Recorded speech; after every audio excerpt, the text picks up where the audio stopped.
Principles of working as a close protection operative in the private security industry. Unit Summary.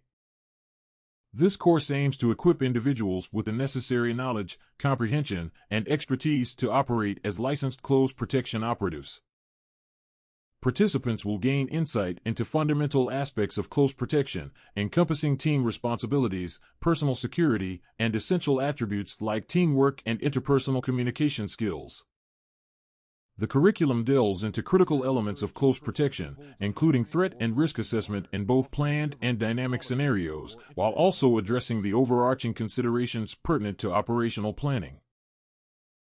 Topics covered include foot drills, vehicle operations, and the theoretical and practical aspects of conflict management. 1. When is the principal also regarded as the client?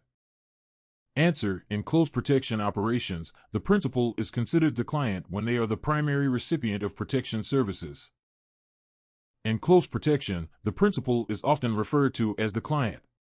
This term underscores the focus on prioritizing the safety and security of the individual or entity receiving protection services. 2. Why is it important to use principal threat profiling before commencing a new task?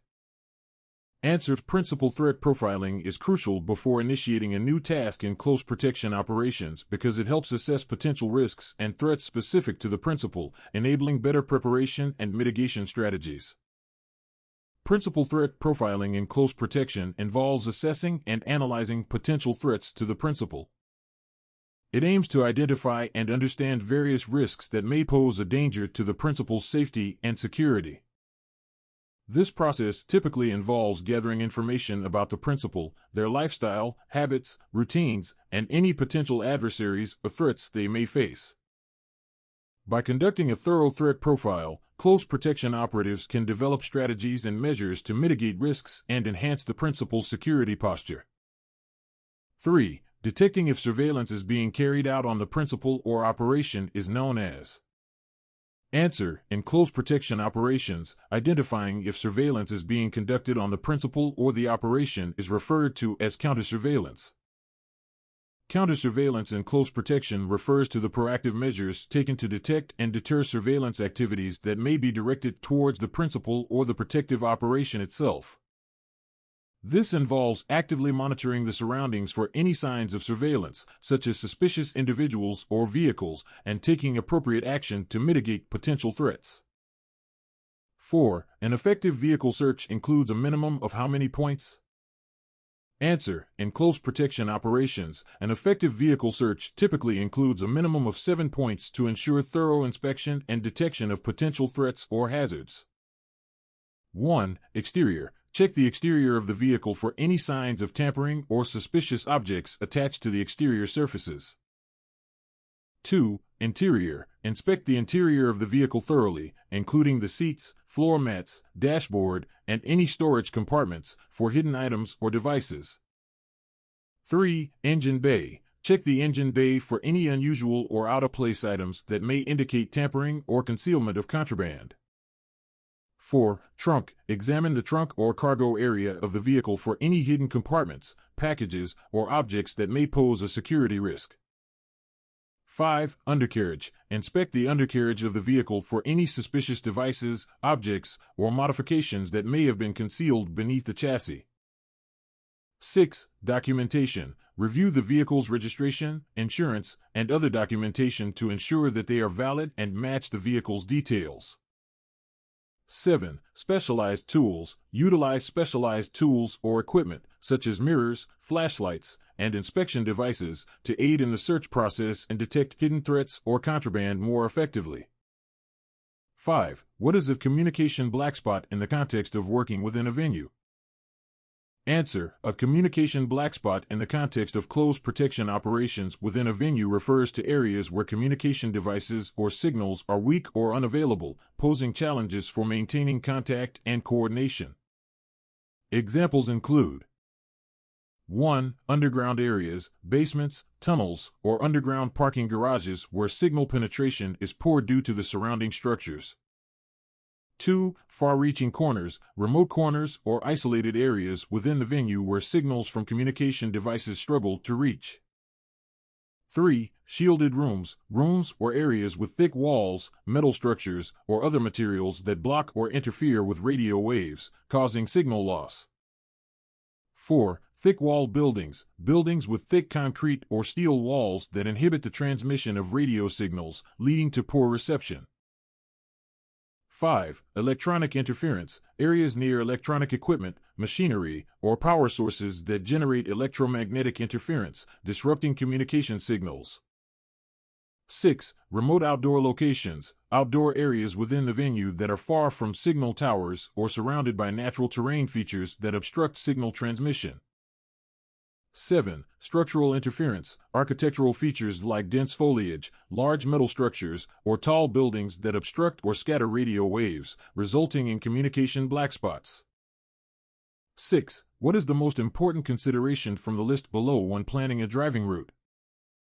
Answer: the most important consideration when planning a driving route in close protection operations is security, ensuring the safety of the principal and the team throughout the journey.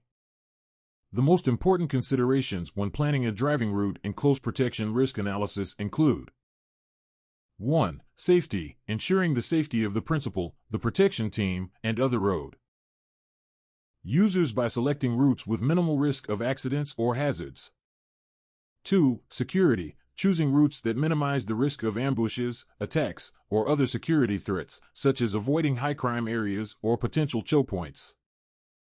3. Efficiency, selecting routes that are the most direct and efficient in terms of time and distance to reach the destination while considering traffic conditions and potential delays.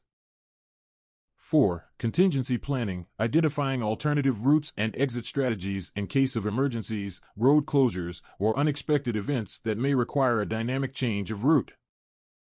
5. Situational awareness, maintaining awareness of the surrounding environment and potential threats along the route, including monitoring for suspicious activities or surveillance.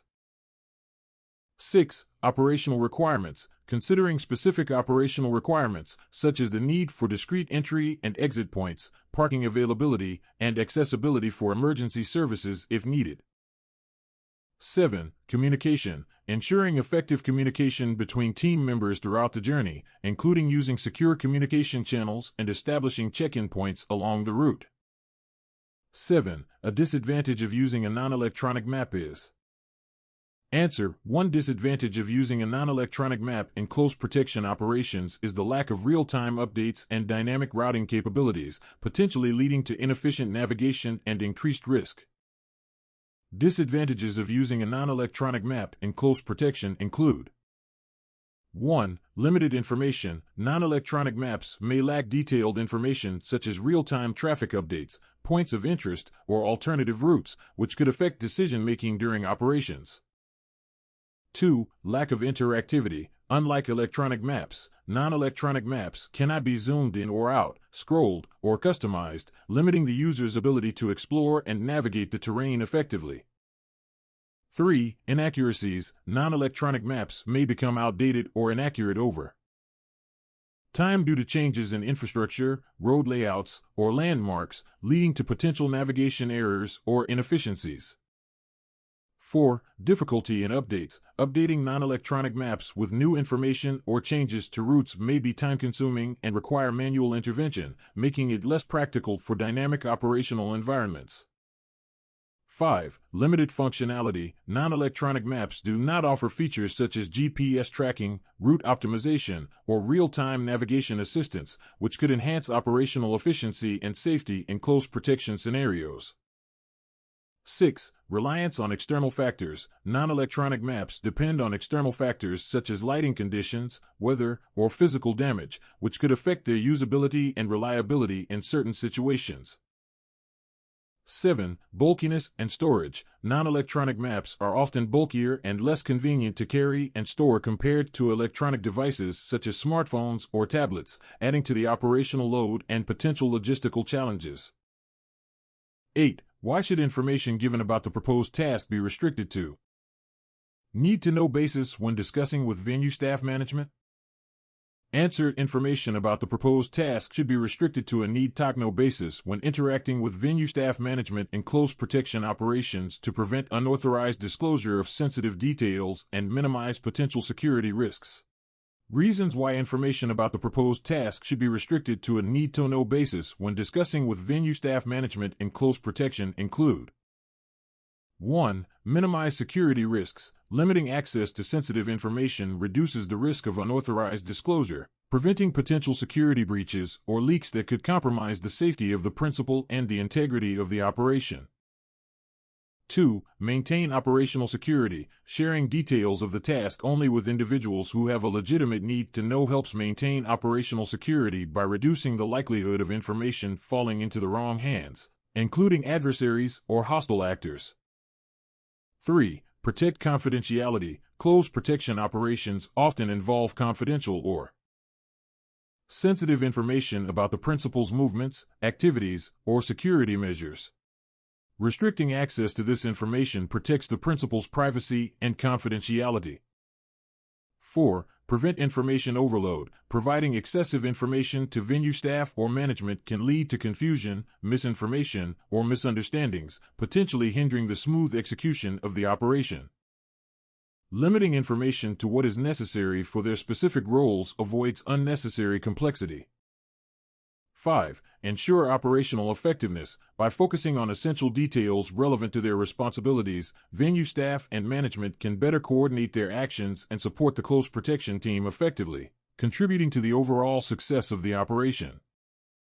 6. Enhance trust and professionalism. Demonstrating discretion and professionalism in handling sensitive information fosters trust and confidence between the close protection team and venue staff management, fostering positive working relationships and collaboration. 7. Mitigate potential threats. Limiting the dissemination of operational details reduces the risk of adversaries or threat actors exploiting vulnerabilities or gaps in security measures, enhancing the overall safety and security of the principal and the operation.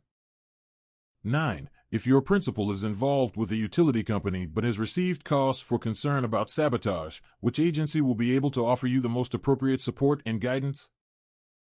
Answers: in close protection operations, if the principal has concerns about sabotage while involved with a utility company, the appropriate agency to offer support and guidance is likely to be the relevant law enforcement or security agency responsible for protecting critical infrastructure.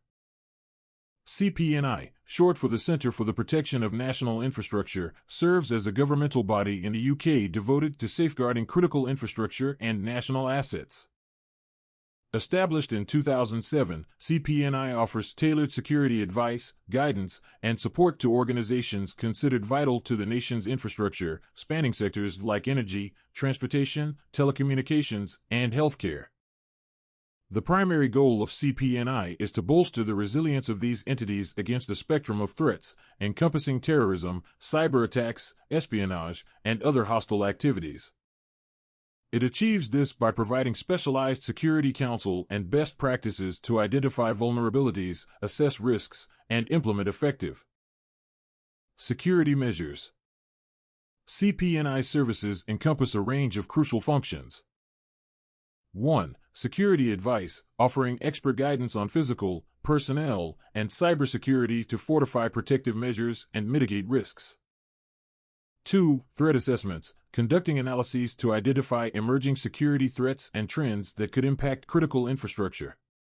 3. Security standards, developing and promoting standards, guidelines, and practices to enhance security posture. 4. Training and awareness, providing training programs, workshops, and resources to raise awareness and build capabilities in security management. 5. Incident response, furnishing support and guidance to organizations in managing security incidents, including crisis management and recovery planning. In essence, CPNI plays a pivotal role in safeguarding the UK's critical infrastructure and ensuring the resilience of key sectors against diverse security challenges. Its expertise and assistance enable organizations to proactively address evolving threats and maintain the essential services vital to the nation. 10. When a principal is housed in overnight at a hotel, how can a close protection team support the security operations at the hotel during this period? Answer: during overnight stays at a hotel and close protection operations, the close protection team can support security operations by conducting regular patrols, monitoring access points, coordinating with hotel security staff, and implementing additional security measures as necessary to ensure the safety of the principal. Certainly.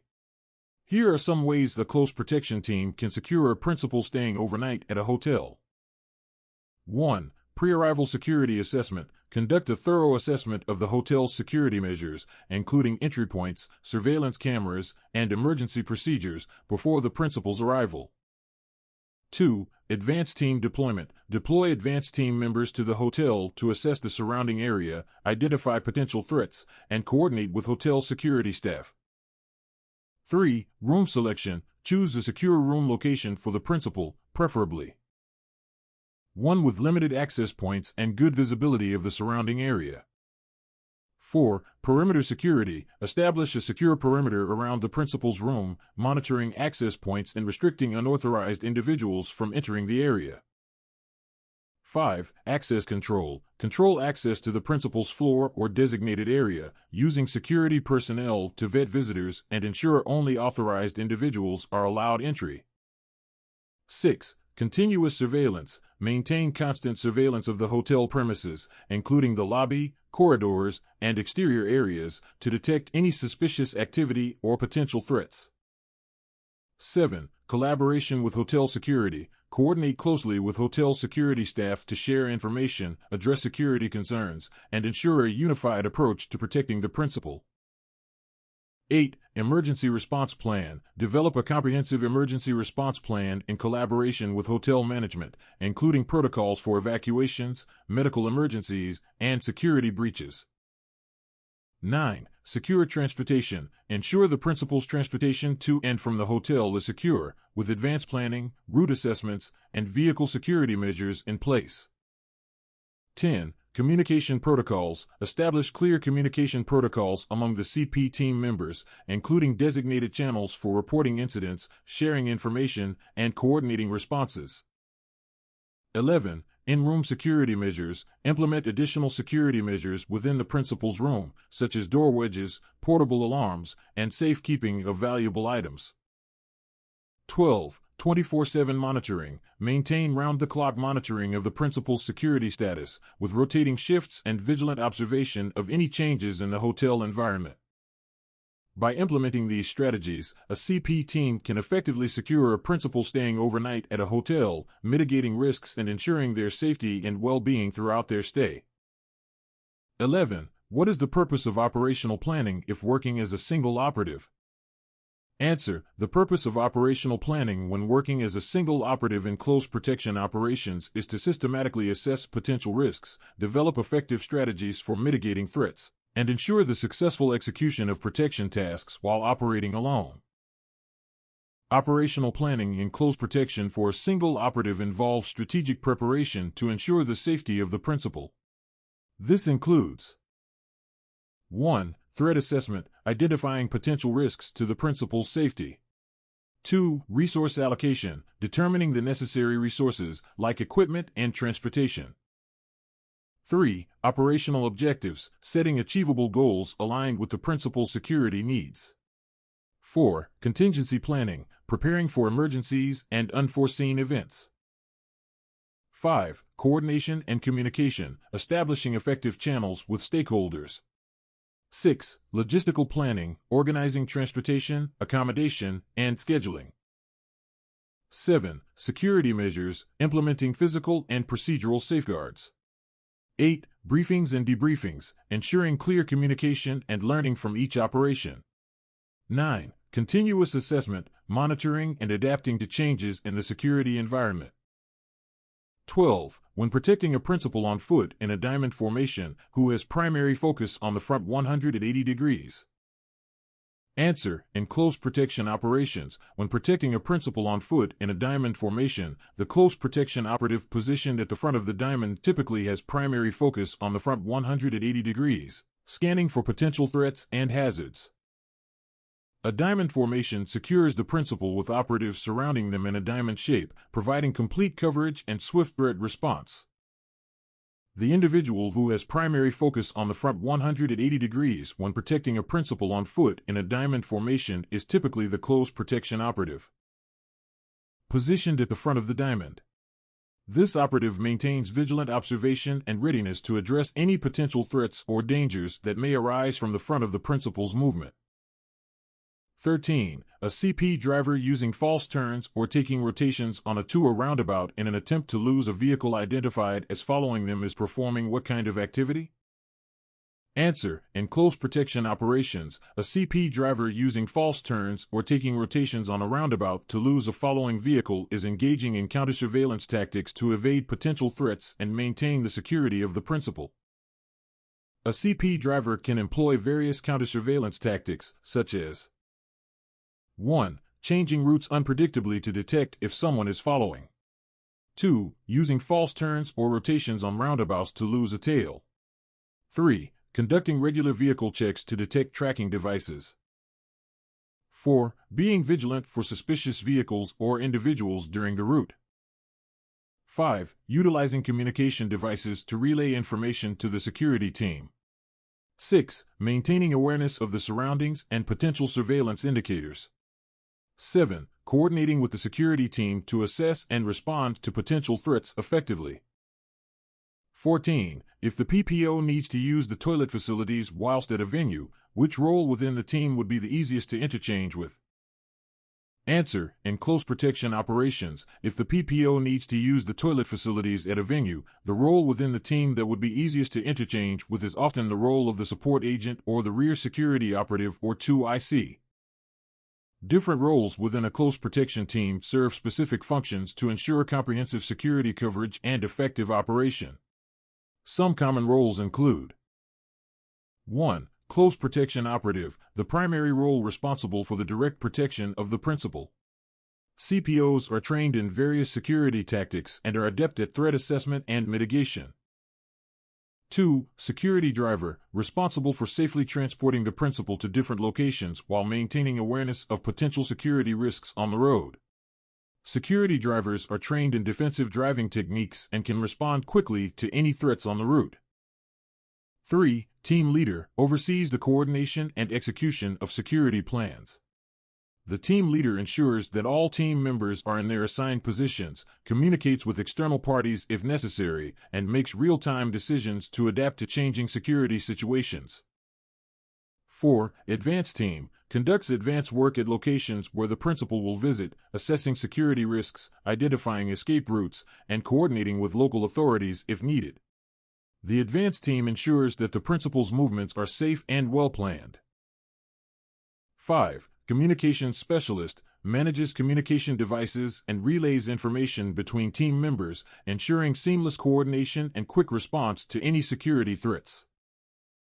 6. Medical support, provides first aid or emergency medical care in case of injuries or medical emergencies. Medical support ensures the health and safety of the principal and team members. 7. Technical support, handles technical security equipment, such as surveillance cameras, alarms, or tracking devices, to enhance security measures and detect potential threats. These roles are useful because they distribute responsibilities effectively, allowing the close protection team to cover all aspects of security comprehensively. Each member brings unique skills and expertise to the team, contributing to the overall safety and protection of the principal. Additionally, clear role assignments facilitate efficient communication, coordination, and response during security operations. 15. Prior to leaving a venue, if working as a team, which is the primary risk area where the SAP would be most useful to recce? Answer. Prior to leaving a venue in close protection operations, if working as a team, the primary risk area where the SAP would be most useful to reconnoiter is the exit route or the surrounding areas where potential threats may be present. Primary risk areas where the security advance party can be located when leaving a venue include 1. Exit points. SAP members position near exit points to assess any potential threats or security concerns as the principal leaves the venue. 2. Transport loading area. SAP members stationed at the loading area where the principal's vehicle is parked to ensure the safety of the departure process and identify any suspicious activity. 3. Surrounding environment. SAP members strategically placed in the vicinity of the venue to monitor the surroundings and provide an extra layer of security during the principal's departure. 4. Route to next destination. SAP members positioned along the route to the next destination to ensure a secure journey and identify any potential risks or threats along the way. 5. Communication points. SAP members stationed at designated communication points to relay real-time information and coordinate with the main protection team, ensuring a smooth and secure departure process. 16. A hostile act which triggers an event which could cause harm to the principal is known as what type of threat? Answer. In close protection operations, a hostile act that triggers an event which could cause harm to the principal is typically categorized as a direct threat, posing immediate danger to the safety and well-being of the principal. A direct threat in close protection refers to a clear and imminent danger or hazard that poses an immediate risk of harm to the principal or the protection team. This threat is explicit, tangible, and can be readily identified or perceived by the protection personnel. It typically involves actions or events that directly target the safety, security, or well-being of the principal, such as physical violence, weapon threats, or imminent breaches of security protocols. Dealing with direct threats requires swift and decisive action to mitigate the risk and ensure the safety of everyone involved in the protection operation. Examples of a hostile act that could trigger an event in close protection include: 1. Physical assault, any form of physical attack or violence directed towards the principal or members of the protection team. 2. Weapon threat, the display or brandishing of a weapon with the intent to cause harm or instill fear. 3. Breach of security perimeter, unauthorized individuals attempting to breach the security perimeter established around the principal or the protected area. 4. Intrusion attempt, unauthorized entry or attempted entry into the secured area or the principal's immediate vicinity. 5. Hostile communication, threats or verbal abuse directed towards the principal or protection team members. 6. Aggressive behavior, any behavior characterized by hostility, aggression, or defiance towards the protection team or the principal. 7. Sabotage attempt, deliberate actions aimed at disrupting the security measures or compromising the safety of the principal or the protection operation. 8. Suspicious activity, any activity or behavior that raises concerns about potential threats to the security or safety of the principal, such as surveillance or reconnaissance efforts by hostile individuals or groups. Updating and upgrading your own personal job-specific knowledge and skills is known as continual professional development. Continual professional development in close protection refers to the ongoing process of learning, improving, and updating one's skills, knowledge, and expertise related to the field. It involves staying abreast of the latest developments, techniques, and best practices in security and protection. CPD is essential because it ensures that close protection operatives remain competent, effective, and relevant in their roles.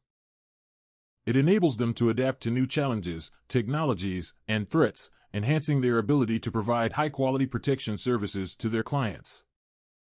Additionally, CPD promotes professionalism, accountability, and credibility within the industry, fostering trust and confidence among clients and stakeholders. When collecting personal information about the principal during the profiling and threat assessment stages of operational planning, which legislation governs how this information is stored and disseminated. Data Protection Act 2018. Identify one of the direct outcomes for close protection training to proceed with an application for an SIA frontline license. The direct outcomes of close protection training typically include: 1. Enhanced skills and knowledge. Close protection training equips individuals with the necessary skills and knowledge to perform their roles effectively, including threat assessment, risk management, conflict resolution, and emergency response. 2. Increased situational awareness. Training helps individuals develop heightened awareness of their surroundings, enabling them to identify potential threats and take proactive measures to mitigate risks. 3. Improved physical fitness. Close protection training often includes physical fitness components to ensure operatives are physically capable of performing their duties, such as defensive tactics, evasive driving, and protective escorting. 4. Enhanced communication skills. Training emphasizes effective communication techniques, both verbal and nonverbal, to facilitate teamwork, client interaction, and de-escalation of potentially volatile situations. 5. Strengthen professionalism. Close protection training instills values of professionalism, integrity, and ethical conduct, which are essential for building trust with clients and maintaining a positive reputation within the industry. 6. Certification and licensure. Successful completion of close protection training may lead to certification or licensure, allowing individuals to legally work as close protection operatives and providing validation of their skills and qualifications. Overall, close protection training aims to produce competent, confident, and capable professionals who are prepared to fulfill their responsibilities in protecting clients and mitigating security risks. During the decision-making phase when dealing with an incident, what are the two main considerations? Safety and security. In close protection, the decision-making phase entails evaluating risks, strategizing responses, and adjusting to dynamic scenarios to safeguard the principal. Operatives consistently assess threats, analyze risks, and collaborate with team members to make informed decisions and take suitable measures. Effective communication and adaptability are vital in addressing potential threats and upholding security. During the decision-making phase in close protection, key considerations when handling an incident involve evaluating the threat level and potential harm to the principal, assessing available resources and response options, ensuring clear communication with team members and authorities, and executing the most appropriate action plan to mitigate the threat and ensure the principal's safety. Key considerations during the decision-making phase include evaluating the threat level and potential harm to the principal, assessing available resources and response options, maintaining effective communication with team members and authorities, and executing the most suitable action plan to mitigate the threat and safeguard the principal's well-being. Here's the list of main considerations when dealing with an incident in the decision-making phase. 1. Assessing the threat level and potential harm to the principal. 2. Evaluating available resources and response options. 3. Communicating effectively with team members and authorities. 4. Implementing the most appropriate course of action to mitigate the threat. 5. Ensuring the safety of the principal. Which of the following UK terrorism threat levels means an attack is highly likely? Severe. The UK terrorism threat levels are as follows. 1. Low, an attack is highly unlikely. 2. Moderate, an attack is possible, but not likely. 3. Substantial, an attack is likely. 4. Severe, an attack is highly likely. 5. Critical, an attack is highly likely in the near future. A high detail and fingertip search of property, premises, or vehicle for hidden cameras or microphones is categorized as technical surveillance countermeasures. Technical surveillance countermeasures, also known as electronic counter-surveillance sweeps, refer to the systematic process of detecting and mitigating electronic surveillance devices, such as bugs, hidden cameras, or GPS trackers, that may be used to monitor or gather intelligence covertly. This process involves thorough physical and electronic inspections of premises, vehicles, or equipment to identify and neutralize any unauthorized surveillance devices or vulnerabilities in communication systems. TSCM is crucial in ensuring the privacy and security of individuals, organizations, and sensitive information. A high detail and fingertip search refer to a thorough and meticulous examination conducted to inspect property, premises, or vehicles for hidden cameras, microphones, or other surveillance devices. This type of search involves meticulously examining every nook and cranny, employing keen attention to detail, and using fingertip sensitivity to detect any concealed recording or monitoring equipment. It aims to ensure comprehensive security by identifying and neutralizing potential surveillance threats effectively. Which of the following factors has the greatest influence on the number of close protection operatives required when planning a visit to a venue? The guest profile. In the guest profile, factors typically include 1. Identifying characteristics, description of physical appearance, attire, and distinguishing features. 2. Affiliations, associations with groups, organizations, or individuals that may have a vested interest in targeting the principal. 3. Behavioral patterns, previous actions or behaviors that indicate potential threats or risks. 4. Potential motives, reasons why individuals or groups may seek to harm or target the principal, such as political, ideological, or personal reasons. 5. Known activities, information about past activities, movements, or interactions that may be relevant to assessing the level of threat posed. 6. Communication methods, preferred modes of communication and potential channels used to convey threats or messages. 7. Intelligence sources, information gathered from various intelligence sources, including surveillance, informants, or open-source intelligence. 8. Risk assessment, evaluation of the likelihood and severity of potential threats based on available information and intelligence. 9. Historical incidents, analysis of past incidents or attempts targeting the principal or similar individuals to identify recurring patterns or tactics used by adversaries. 10. Geographic considerations, knowledge of areas or locations where threats are more likely to occur, including high-risk zones or known hotspots for criminal or terrorist activity.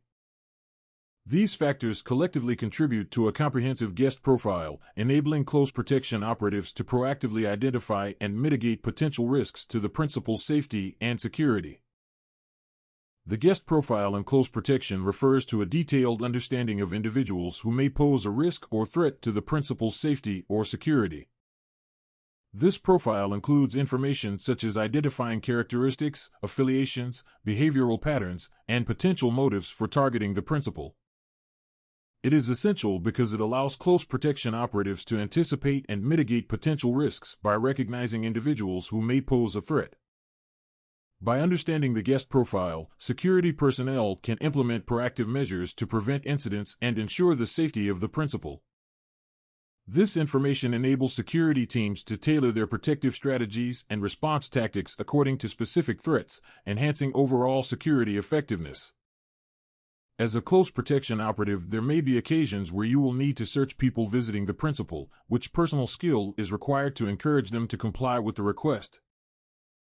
Assertiveness.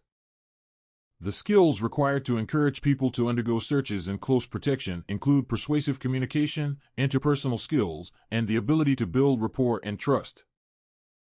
Assertiveness entails confidently and effectively communicating while retaining command of a situation. It means clearly and respectfully expressing thoughts, opinions, and needs without being passive or aggressive. Within security operations, assertiveness empowers operatives to establish authority as needed, define boundaries, and handle conflicts or difficult situations with confidence and professionalism. It's a crucial skill for upholding security, managing crowds, and safeguarding the well-being of clients and personnel. 25. When planning driving routes, which is a dynamic factor which cannot be predicted. Answer. In close protection operations, a dynamic factor that cannot be predicted when planning driving routes is typically traffic congestion or road conditions, which may impact travel time and route selection. Accidents can also be considered dynamic factors that cannot be predicted when planning driving routes. These accidents can lead to road closures, traffic diversions, or delays, impacting the planned route and requiring quick adjustments by the close protection team. 26. Why is it operationally important for a CPO to have excellent time management skills? Answer. In close protection operations, it is operationally important for a close protection operative to have excellent time management skills to ensure adherence to schedules, coordination of tasks, and timely responses to emerging threats or incidents. Maintaining the efficiency and effectiveness of protection operations. A CPO needs excellent skills such as situational awareness, effective communication, physical fitness, conflict management, problem-solving, adaptability, attention to detail, time management, first aid knowledge, and professionalism. These skills enable them to maintain security and ensure the safety of the principal in dynamic and challenging situations. In close protection, a CPO should possess a range of excellent skills to effectively carry out their duties. Some of these skills include: 1. Situational awareness, the ability to observe and assess surroundings, identifying potential threats or risks to the principal's safety. 2. Communication, effective communication skills are essential for conveying information clearly and concisely within the team and with external parties. 3. Physical fitness. CPOs need to maintain a high level of physical fitness to perform their duties effectively, which may involve prolonged periods of standing, walking, or other physically demanding tasks. 4. Conflict management. Skills to de-escalate conflicts and handle confrontational situations calmly and professionally, minimizing the risk of escalation. 5. Problem solving. The capability to think critically and make quick decisions in dynamic and challenging situations to ensure the safety and security of the principal. 6. Adaptability. The capacity to adapt to changing circumstances and environments, adjusting strategies and tactics as needed to maintain security. 7. Attention to detail, being meticulous and thorough in observing and assessing situations, as well as in executing security protocols and procedures. 8. Time management, efficiently managing time and prioritizing tasks to ensure all security measures are implemented effectively and on schedule. 9. First aid, basic knowledge of first aid techniques and emergency response protocols to provide immediate assistance in case of injuries or medical emergencies.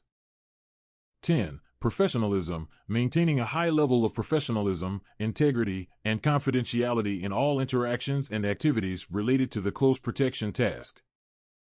These skills collectively contribute to the ability of a CPO to provide effective protection and ensure the safety and well-being of the principal under various circumstances and environments. 27. Identify one of the required standards of a close protection operative from the list below. Answer. One of the required standards of a close protection operative is adherence to ethical conduct and professional integrity, maintaining confidentiality and trustworthiness while upholding legal and regulatory requirements. The required standards of a close protection operative include: 1. Possession of a valid SIA close protection license. 2. Completion of recognized close protection training. 3. Demonstrated proficiency in essential skills such as threat assessment, risk management, and conflict resolution.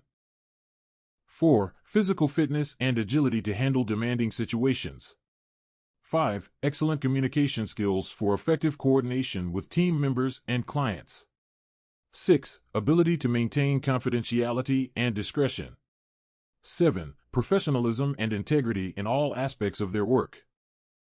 28. Which item of equipment is the most efficient at supporting or replacing a foot patrol on private property? Answer. In close protection operations, the item of equipment most efficient at supporting or replacing a foot patrol on private property is often a surveillance camera system or CCTV. Providing continuous monitoring and recording capabilities to enhance security coverage and deter potential threats. Drones can also be highly efficient for supporting or replacing foot patrols on private property. 29. Which one of the following is the best description of the purpose of close protection? Answer. The best description of the purpose of close protection in close protection operations is to ensure the safety, security, and well-being of individuals of high importance, often referred to as principals. By implementing proactive measures and response strategies to mitigate risks and threats in various environments. Here are detailed explanations for each reason. 1. Protection of individuals. Close protection aims to safeguard individuals, especially high-profile clients, from various threats such as physical harm, kidnapping, or harassment. This involves deploying trained professionals to deter potential assailants and respond swiftly to any security breaches. 2. Mitigation of risks. Close protection involves thorough risk assessment to identify potential threats and vulnerabilities. By understanding these risks, security measures can be implemented to minimize the likelihood of harm to the protected individual. 3. Confidentiality and privacy. Clients often require discretion and confidentiality regarding their movements and personal information. Close protection ensures that sensitive information remains private and that the client's privacy is respected at all times. 4. Maintaining public image. High-profile individuals, such as celebrities or corporate executives, may be targets for unwanted attention or negative publicity. Close protection helps maintain the public image of the client by preventing or mitigating situations that could tarnish their reputation. 5. Prevention of disruption. Close protection aims to prevent disruptions to the client's activities, whether they are attending events, traveling, or conducting business. By providing a secure environment, close protection enables clients to focus on their tasks without undue interference. 6. Emergency response. In the event of an emergency, such as a medical crisis or security threat, close protection teams are trained to respond swiftly and effectively. This may involve providing first aid, evaluating the client to safety, or coordinating with emergency services. 7. Peace of mind. Close protection offers clients peace of mind knowing that they are surrounded by trained professionals dedicated to their safety. This psychological assurance allows clients to go about their daily activities with confidence and without fear of harm. 8. Customized security solutions. Close protection services are tailored to meet the specific needs and preferences of each client. Security measures are adapted based on factors such as the client's lifestyle, level of perceived threat, and travel itinerary. By addressing these aspects comprehensively, close protection ensures that clients receive the highest level of security and support tailored to their individual requirements and circumstances. 30. For an employer of security staff to gain recognition by the SIA as meeting minimum standards for business, they must apply to join the. Answer. For an employer of security staff to gain recognition by the SIA as meeting minimum standards for business in close protection operations, they must apply to join the approved contractor scheme, demonstrating compliance with industry regulations and best practices. The approved contractor scheme is a voluntary accreditation program by the UK's Security Industry Authority for private security firms. It sets high standards for professionalism, training, and operations, ensuring clients receive quality services. ACS accreditation signals a company's commitment to excellence, legal compliance, and continuous improvement. Clients value ACS accreditation for its assurance of reliability, integrity, and adherence to industry best practices. Overall, the ACS enhances professionalism, instills client confidence, and promotes market differentiation within the security industry. 31. What is the minimum number of close protection operatives required in a team to perform a reconnaissance task? Answer 2. In close protection operations, the minimum number of close protection operatives required in a team to perform a reconnaissance task depends on the scope and complexity of the operation, but typically involves at least 2 operatives for safety and operational effectiveness. Having a minimum of 2 close protection operatives for a reconnaissance task ensures safety and efficiency. They can provide mutual support, cover each other's blind spots, and validate observations. Additionally, having 2 operatives allows for better coordination, communication, and response to potential threats or emergencies. Overall, it enhances situational awareness and minimizes risks associated with solo operations. 32. Following a controversial tweet from the principal, which one of the following sources of unwanted attention is likely to cause the greatest difficulty for the close protection task? Answer. Following a controversial tweet from the principal, the source of unwanted attention likely to cause the greatest difficulty for the close protection task in close protection operations is media scrutiny or public backlash, potentially exposing the principal to increased risks and threats. Sources of unwanted attention that can cause difficulty in the close protection task include 1. Media attention. Coverage from news outlets or social media platforms can attract unwanted attention to the principal and their security detail, potentially compromising operational security. 2. Paparazzi. Persistent pursuit by paparazzi or unauthorized photographers can create distractions and security vulnerabilities, especially in high-profile or celebrity scenarios. 3. Protesters or demonstrators. Presence of protesters or demonstrators can escalate tensions, create security risks, and draw attention to the principal, requiring careful management by the security team. 4. Overly curious spectators. Individuals who are overly curious or intrusive may pose challenges by attempting to approach the principal or disrupt security operations. 5. Hostile individuals. Threats from hostile individuals, stalkers, or persons with malicious intent can necessitate heightened security measures and increase the complexity of the protection task. 6. Disruptive behavior. Instances of disruptive behavior from bystanders or attendees at events can divert the attention of security personnel and potentially compromise the safety of the principal. 7. Unplanned events. Emergence of unforeseen events, such as accidents, medical emergencies, or natural disasters, can attract attention and require immediate response from the security team, diverting resources from primary protection duties. Addressing these sources of unwanted attention requires proactive threat assessment, effective communication, and adaptability on the part of the security team to maintain the safety and security of the principal in diverse situations. 33. Why should a PPO avoid using public muster points if a venue is being evaluated? Answer: a PPO should avoid using public muster points if a venue is being evaluated in close protection operations to prevent the principal from being exposed to potential dangers or targeted by adversaries amid the chaos and uncertainty of the evacuation process. A public muster point refers to a designated location outside a venue or facility where individuals gather in the event of an emergency evacuation. These points are typically predetermined and clearly marked to ensure that people can easily locate them during an evacuation scenario. Public muster points serve as assembly areas where evacuees can be safely accounted for and receive further instructions or assistance from emergency responders or security personnel. They play a crucial role in ensuring orderly and efficient evacuations, particularly in situations where large crowds need to be safely evacuated from a building or area. 34. The provision of protective services to visiting members of royal families or governments is known as what type of protection? Answer: the provision of protective services to visiting members of royal families or governments in close protection operations is known as diplomatic protection or VIP protection, ensuring the safety and security of dignitaries during official visits or diplomatic engagements. In close protection, the provision of protective services to visiting members of royal families or governments typically falls under the category of diplomatic protection or executive protection.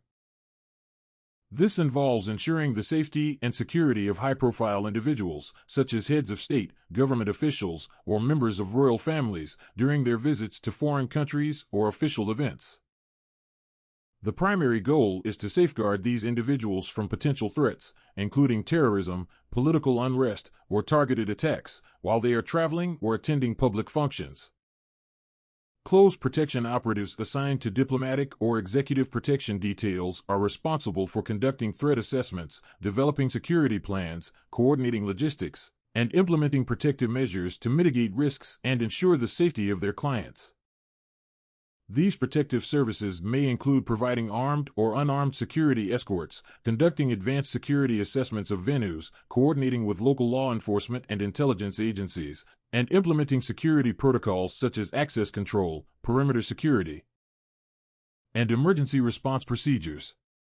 The ultimate objective is to create a secure environment that allows the visiting dignitaries to carry out their official duties or engagements without compromising their safety or well-being. 35. License integration is a phrase used by the SIA. What does it mean? Answer: in close protection operations, license integration is a phrase used by the SIA to refer to the process of merging various types of security licenses or qualifications into a unified framework, facilitating standardized training and certification across the security industry. License integration, as practiced by the Security Industry Authority, refers to the process of incorporating various security-related licenses or qualifications into a unified framework. In the context of close protection, license integration is beneficial because it streamlines the licensing process for security operatives by recognizing and consolidating relevant qualifications or certifications. License integration is important for several reasons. 1. Efficiency. By integrating multiple licenses or qualifications into a single framework, security operatives can obtain necessary certifications more efficiently. This reduces bureaucratic hurdles and administrative burdens associated with obtaining separate license for different security roles. 2. Standardization. License integration promotes standardization within the security industry by establishing consistent criteria and requirements for licensing. This ensures that security operatives possess the necessary skills, knowledge, and competencies to perform their duties effectively, regardless of their specific role or specialization. 3. Flexibility. Integrated licenses provide security operatives with greater flexibility in pursuing career opportunities within the industry. Operatives who hold integrated licenses may be eligible to work in various security roles, including close protection, door supervision, event security, or CCTV monitoring, depending on their qualifications and experience. 4. Professionalism. License integration contributes to the professionalization of the security industry by setting clear standards for training, competence, and conduct. It enhances public confidence in security services and demonstrates a commitment to maintaining high standards of professionalism and accountability. Overall, license integration plays a crucial role in enhancing the effectiveness, efficiency, and professionalism of the security industry, particularly in sectors such as close protection where specialized skills and qualifications are required to ensure the safety and security of clients. 36. Being trusted to do the right thing without supervision is best known as. Answer: integrity. Integrity, or honesty and ethical behavior, is crucial in close protection for several reasons. 1. Trust. Clients rely on operatives to act with integrity, forming the foundation of trust. 2. Confidentiality. Operatives must respect and protect sensitive client information. 3. Professionalism. Upholding integrity demonstrates commitment and fosters respect. 4. Ethical decision-making. Integrity guides operatives in making ethical choices. 5. Reputation. Maintaining integrity builds a positive reputation and credibility. 6. Legal compliance. Acting with integrity ensures adherence to legal and regulatory standards. 37. Team response to activated threats towards the principal is bolstered by. Answer: team response to threats towards the principal becoming activated is enhanced by effective communication, coordination, and training in close protection operations, ensuring a rapid and synchronized response to mitigate risks and protect the principal from harm. 38. If it is likely that your principal is going to be harmed, what has increased? Answer: if it is likely that the principal is going to be harmed in close protection operations, the level of threat or risk to the principal has increased, necessitating heightened vigilance, proactive measures, and rapid response strategies to ensure their safety and security. The levels of threat are typically categorized as follows. 1. Low threat level indicates minimal risk or danger to the principal. Security measures are typically relaxed, and there is no immediate threat to safety. 2. Moderate threat level suggests an increased level of risk or potential danger. Security measures are heightened, and there may be indications of potential threats that require monitoring.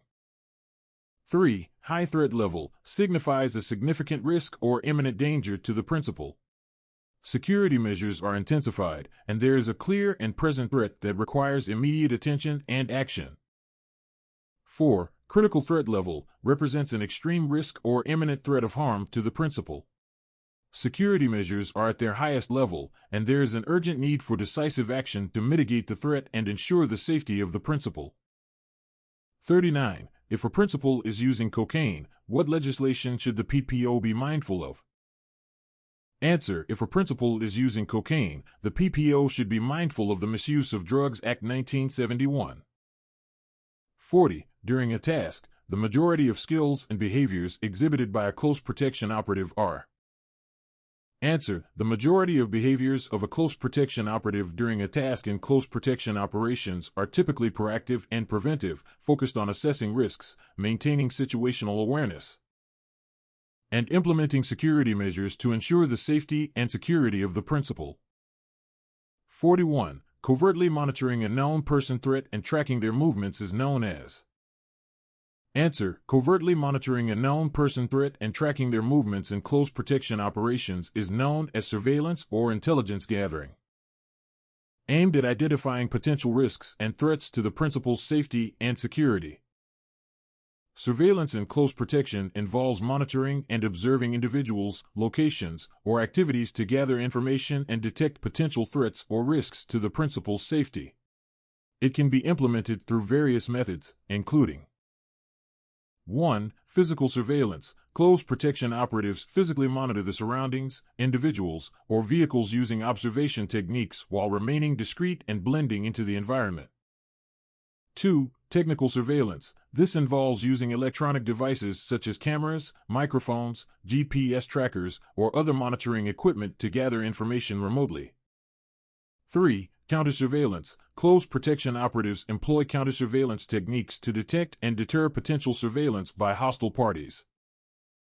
This may include conducting surveillance detection routes, using evasive driving maneuvers, or employing electronic countermeasures to detect and neutralize surveillance devices. 4. Aerial surveillance. Drones or aircraft equipped with cameras can be used to provide aerial surveillance and reconnaissance, especially in large or open areas. 5. Cyber surveillance. Monitoring online activities, social media platforms, or digital communications to gather intelligence or detect potential threats. Overall, surveillance and close protection involves a combination of physical observation, technological tools, and strategic planning to gather information and ensure the safety and security of the principal. 42. In a foot formation, the PES team members operating either side of the principal are also known as. Answer. In a foot formation in close protection operations, the PES team members operating on either side of the principal are also known as flankers or side agents, providing additional security coverage and support during movement. In close protection, the PES team is responsible for providing close protection to the principal while on foot. In a foot formation, the PES team members operate on either side of the principal, forming a protective barrier and maintaining a vigilant watch over the surrounding environment. They play a crucial role in ensuring the safety and security of the principal by identifying potential threats, deterring hostile actions, and facilitating safe movement through various environments. The PES team members are trained to maintain situational awareness, communicate effectively with each other and other team members, and respond swiftly and decisively to any security incidents or emergencies. They work closely with other members of the close protection team, including the advance party and security drivers, to coordinate movements and ensure seamless security operations. Overall, the PES team's primary objective is to provide a protective shield around the principal, allowing them to move safely and securely while minimizing the risk of potential threats or attacks. In a foot formation, the positions in the PES team include 1. Lead Close Protection Operative. The LCPO is typically positioned at the front of the formation and is responsible for leading the team, maintaining situational awareness, and making decisions to ensure the safety of the principal.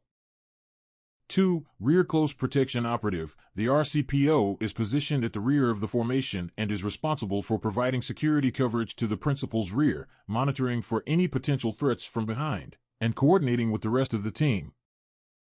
3. Close protection operatives. These operatives are positioned on either side of the principal, forming a protective barrier around them. They maintain a vigilant watch over the surrounding area, communicate with each other and the rest of the team, and respond to any security threats or incidents as necessary. These positions work together cohesively to provide comprehensive protection to the principal during foot movements, ensuring their safety and security at all times. 43. Why should an OS map not be used in isolation when planning a route? Answer. An OS map should not be used in isolation when planning a route in close protection operations because it may lack real-time updates, specific route information, or dynamic routing capabilities required for navigating efficiently and effectively in diverse environments. The disadvantages of using an OS map in close protection when planning a route include 1. Limited detail. OS maps may not provide sufficient detail for precise route planning, especially in urban or complex environments where specific landmarks or features are essential for navigation. 2. Lack of real-time updates. OS maps may not reflect recent changes to the terrain, such as new roads, construction sites, or changes in land use, which can lead to inaccuracies in route planning and navigation. 3. Inability to display dynamic information. OS maps are static and may not display dynamic information such as real-time traffic conditions, road closures, or other factors that could affect route planning and decision-making during operations. 4. Reliance on manual interpretation. Using OS maps requires manual interpretation of symbols, legends, and contour lines, which can be time-consuming and may lead to errors in route planning or navigation, especially in high-stress situations.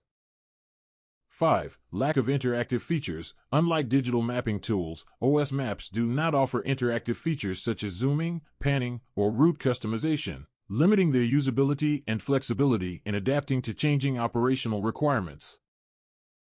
Overall, while OS maps can be valuable resources for general orientation and route planning, they may have limitations in meeting the dynamic and real-time demands of close protection operations, particularly in urban or rapidly changing environments. 44. What information from the list below is a product of a detailed route reconnaissance task? Answer: information such as potential choke points, alternate routes, emergency exit locations, and potential threat indicators is a product of a detailed route reconnaissance task in close protection operations, providing essential insights for planning and executing secure movements.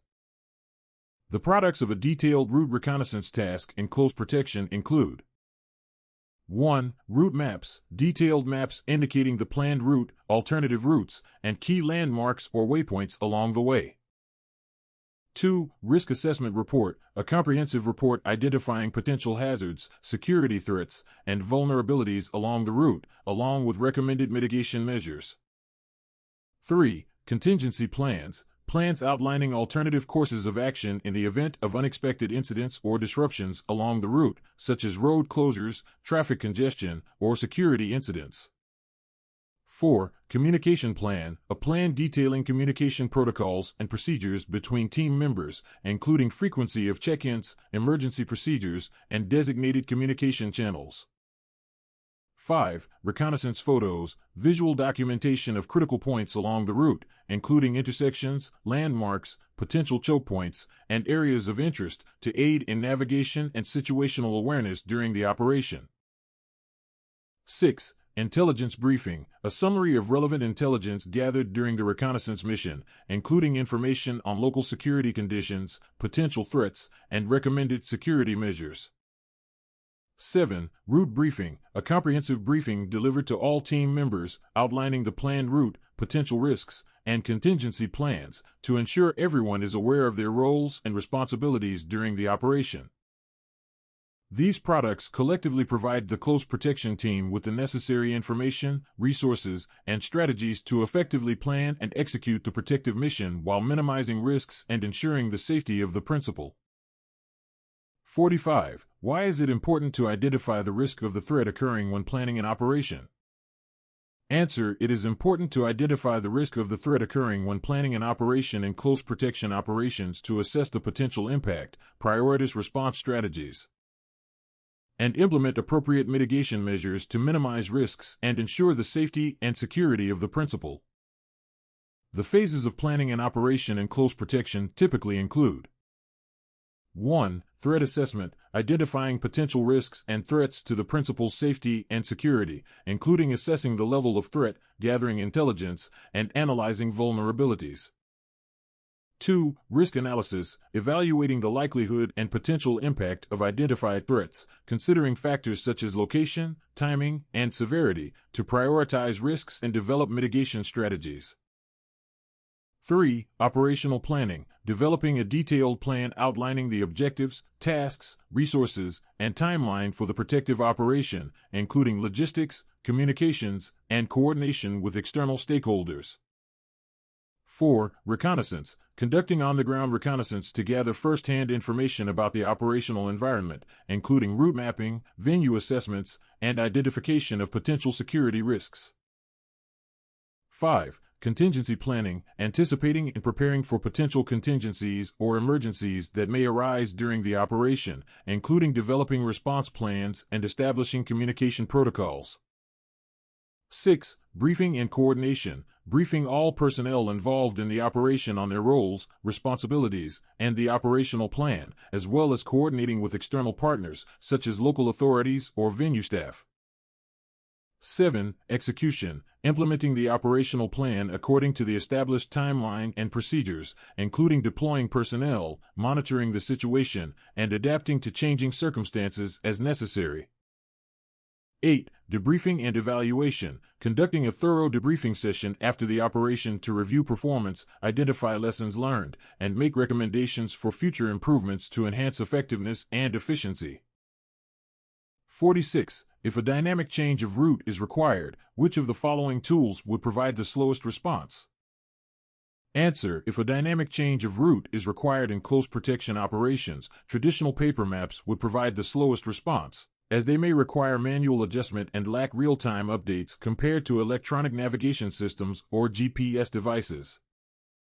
The tools that provide the slowest response in a dynamic change of route in close protection include: 1. Paper maps. Traditional paper maps require manual navigation and may not provide real-time updates or alternative routes, leading to slower decision-making and route changes. 2. Physical road signs. Reliance on physical road signs for navigation can be time-consuming, especially if the signs are unclear or outdated, resulting in delays in route adjustments.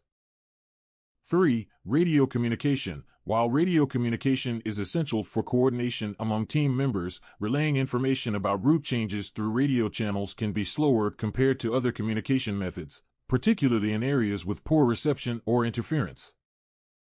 4. Manual route planning. Planning route changes manually without the aid of technology or specialized software can be time-intensive, requiring careful consideration of alternative routes and potential obstacles. These tools may introduce delays in response time during a dynamic change of route, highlighting the importance of utilizing faster and more efficient resources for effective navigation and decision-making in close protection scenarios. 47. If a dynamic change of route is required, which of the following tools would provide the fastest response? Answer. If a dynamic change of route is required in close protection operations, electronic navigation systems or GPS devices would provide the fastest response, offering real-time updates and dynamic routing capabilities to adjust routes promptly based on changing conditions or threats. 1. GPS navigation systems. GPS devices or navigation apps on smartphones provide real-time guidance and can quickly generate alternative routes based on current traffic conditions or changes in the operational environment. 2. Mobile communication devices. Instant messaging or group communication platforms allow close protection operatives to quickly relay new route information to team members, facilitating coordinated action in response to changing circumstances. 3. Vehicle tracking systems. Advanced vehicle tracking technologies provide real-time updates on the location and movement of vehicles in the close protection convoy, enabling rapid adjustments to routes as needed. 4. Online mapping services. Web-based mapping services offer interactive tools for route planning and navigation, allowing operatives to quickly visualize and modify routes based on dynamic factors such as road closures or traffic congestion. 5. Radio communication systems. Two-way radios or other radio communication devices enable instantaneous voice communication between team members, allowing for quick coordination of route changes and adjustments to operational plans. These tools leverage technology to expedite decision-making and response times, enabling close protection teams to adapt to changing circumstances and maintain the safety and security of the principal more effectively. 48. Which of the following is a technical resource that might be a benefit when operating at a venue? Answer. A technical resource that might be a benefit when operating at a venue is often surveillance equipment or CCTV systems, providing enhanced monitoring and security coverage to detect and deter potential threats. Technical resources beneficial for close protection at a venue include: 1. CCTV systems. 2. Access control systems. 3. Intrusion detection systems. 4. Alarm monitoring systems. 5. Communication systems. 6. Emergency lighting and power backup. 7. Electronic tracking devices. 8. Video analytics software. 9. Biometric identification systems. 10. Incident management software. RFID stands for radio frequency identification. It's a technology that uses radio waves to identify and track objects or individuals. RFID systems typically consist of tags or labels that contain electronically stored information, and RFID readers or scanners that can read this information remotely. RFID technology is commonly used in various applications such as access control, inventory management, and tracking goods and supply chains. These tools leverage technology to enhance security, communication, and incident management at the venue. 49. When operating inside a venue during a low-key protection role, which of the following factors increase the threat of assault to the principal? Answer: when operating inside a venue during a low-key protection role and close protection operations, factors such as crowded environments, limited visibility, and reduced control over access points increase the threat of assault to the principal, requiring heightened vigilance and proactive security measures to mitigate risks. The following factors increase the threat of assault to the principal. 1. Crowded environment. Large crowds can create opportunities for individuals with malicious intent to blend in and approach the principal unnoticed. 2. Limited visibility. Areas with poor lighting or obstructed views can provide cover for potential assailants to launch an attack. 3. Limited security presence. In venues where security is minimal or understaffed, there may be gaps in protection that can be exploited by assailants. 4. Inadequate access control. Weak access control measures can allow unauthorized individuals to enter restricted areas and pose a threat to the principal. 5. High-profile principal. If the principal is well-known or controversial, they may attract unwanted attention and increase the likelihood of being targeted for assault. 6. Lack of security awareness. In venues where patrons or staff are not vigilant about security procedures, it becomes easier for assailants to plan and execute attacks.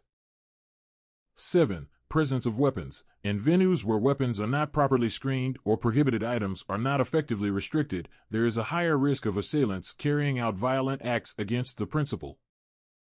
These factors should be carefully assessed and mitigated to ensure the safety and security of the principal during low-key protection operations. The most important principles of working as a close protection operative in the private security industry include: 1. Duty of care. CPOs have a moral and legal obligation to ensure the safety and well-being of their clients. This includes being vigilant, proactive, and responsive to potential threats or risks. 2. Professionalism. Maintaining a high level of professionalism is essential. This includes adhering to industry standards, following codes of conduct, and presenting oneself in a respectful and dignified manner at all times. 3. Risk assessment. CPOs must conduct thorough risk assessments to identify potential threats and vulnerabilities. This involves analyzing the environment, assessing the client's profile, and developing appropriate security measures to mitigate risks. 4. Situational awareness. CPOs need to remain alert and observant at all times. They should continuously assess their surroundings, anticipate potential threats, and adapt their security posture accordingly to ensure the safety of their client. 5. Effective communication. Clear and concise communication is crucial for CPOs. They must maintain open lines of communication with their client, team members, and relevant stakeholders to coordinate security efforts and respond effectively to any incidents or emergencies. 6. Conflict resolution. CPOs should possess strong interpersonal skills and the ability to de-escalate conflicts peacefully. They must be trained in conflict resolution techniques and exercise diplomacy and tact when dealing with challenging situations. 7. Continuous training and development. The security landscape is constantly evolving, so CPOs must stay updated on the latest security trends, technologies, and techniques. Continuous training and professional development are essential to maintain competency and effectiveness in the field. 8. Adaptability. CPOs often work in dynamic and unpredictable environments, so they must be adaptable and flexible in their approach to security. They should be able to quickly adjust their strategies and tactics based on changing circumstances or emerging threats. 9. Confidentiality. CPOs are entrusted with sensitive information about their clients, so they must maintain strict confidentiality and discretion at all times. Respecting client privacy and confidentiality is paramount to building trust and credibility in the profession. 10. Ethical conduct. Upholding high ethical standards is fundamental for CPOs. They must adhere to legal and ethical guidelines, avoid conflicts of interest, and conduct themselves with integrity, honesty, and respect for human rights. By adhering to these principles, close protection operatives can effectively fulfill their role in ensuring the safety and security of their clients in the private security industry. State the purpose of close protection. Overall definition: mitigate risk, protect a principal from injury, harassment, hostile acts including kidnap. State the purpose of close protection training and licensing. Obtain a frontline license to gain essential specialist skills for continuing professional development, raise standards in the profession, provide a quality service, increase public confidence and trust. Describe the different roles and responsibilities within a close protection team. Different roles and responsibilities. Team leader has overall responsibility of the operation, liaises with the client, deals with disputes. Second in command. 2 IC works as a deputy the team leader and helps the team leader on large operations. Personal Protection Officer PP, immediate protection the principal, direct contact with the principal, authority over all other team members. Security Advance Party SAP, could be days, hours, or minutes in advance of the PPAN principal. Liaises with venues, route reconnaissance. Route planning, counter surveillance, communication with PP, security driver SD vehicle checks, maintenance of vehicle, cleaning of vehicle, driving safely, evasive driving, complying with road traffic legislation. Medic provides medical treatment principal and team members. Knows principal's medical history, medical equipment, adequate medical supplies. Residential Security Team RST maintains the perimeter of the principal's residence, monitors CCTV, searching of visitors and guests, building searches. Initial contact with visitors. Personal Escort Section PES, provide outer cordon whilst walking in foot formation, move the principal safely on foot, provide body cover, eliminate threats to principal on foot, extraction of principal, support PPO. Explain the required standards, behaviors, and ethics that apply to a close protection operative. General standards: honesty, integrity, intelligent, discreet, excellent communicator, calm, modest, trained, well presented, prepared. SIA specification for learning and qualifications for close protection officer: personal appearance, professional attitude, general conduct. Respecting organization values and standards. Identified who likely require protective security. Types of clients: corporate, celebrities, dignitaries, private individuals, public sector, international clients. State a range of tasks that a close protection operative may undertake for their principal or whilst working alone. Lone working tasks: scheduling, planning, liaising, booking, reconnaissance. Security surveys, for the principal, driving, escorting, security of minors, reconnaissance, security advance party, residential security, meetings, functions, events, leisure, shopping. Explain the difference between a client and a principal within the role of close protection. Client pays for the protection service, deals with budgets, payments, invoices, assignment requirements. Principal is who what requires protecting individual, family, property, valuables. Client and principal can be the same person. Explain how to communicate with the principal and others. Communication skills required: interpersonal skills, empathy, negotiation skills, problem solving, team working, information gathering, need to communicate with relevant people, colleagues, client, principal, principal's family, principal staff, venue staff, external agencies. Members of the public: communication with principal, maintaining security and confidentiality of information, checking understanding, reporting, need for clear decision-making, prompt action, reduces risk. Identify the types of equipment likely to be used by the close protection operative. Types of equipment: radios, global positioning system, satellite navigation, technical surveillance countermeasures, closed-circuit television, overt, covert body cam, infrared, laser sensors, alarms, tracking devices, drones. Personal protective equipment. State why continuing professional development is necessary for a close protection operative. Continuing professional development is necessary: updating skills, knowledge, competency. State the role and responsibilities of protection team members when responding to threats to your principal.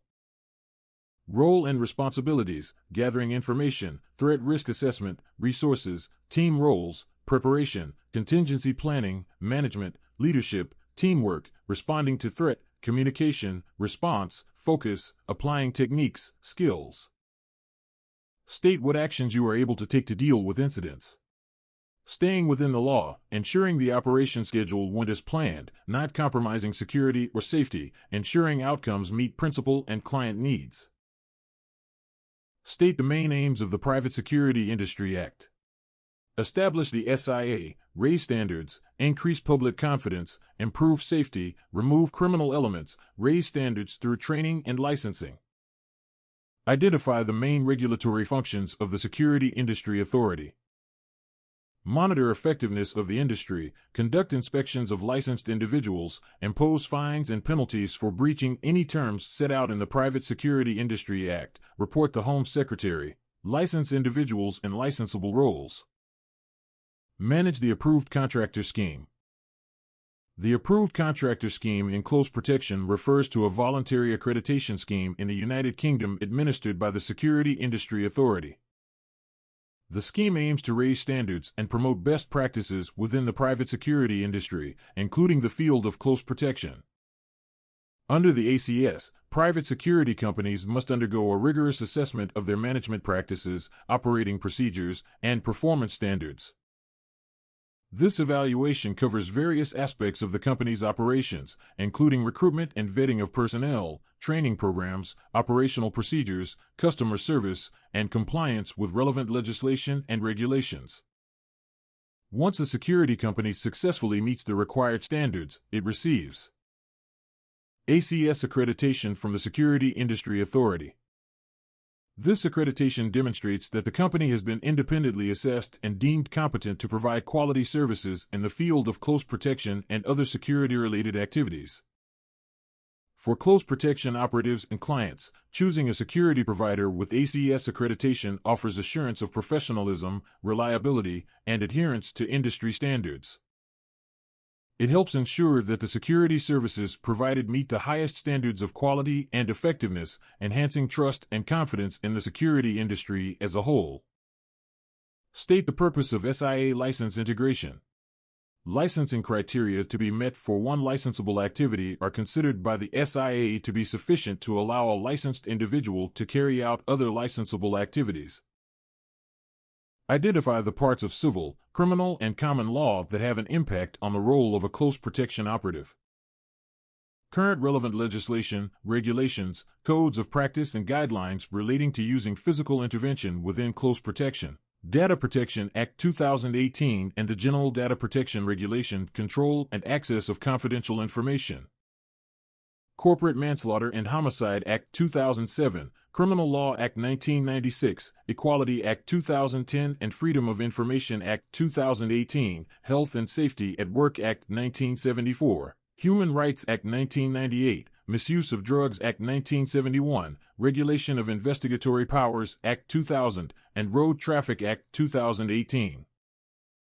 Criminal Justice and Public Order Act 1994, Offenses Against the Person Act 1998, Criminal Damage Act 1971, dealing with breach of the peace, citizen's arrest, use of force, defending self, others, and property, harassment.